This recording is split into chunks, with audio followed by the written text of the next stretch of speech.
Top DS9 TNA February 1st.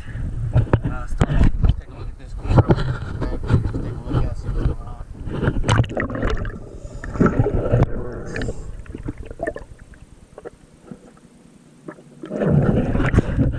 It's not so bad right now, keeping that clean, but sure enough, come summer, that's going to be a problem area for sure.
You can see some minor damage on the props.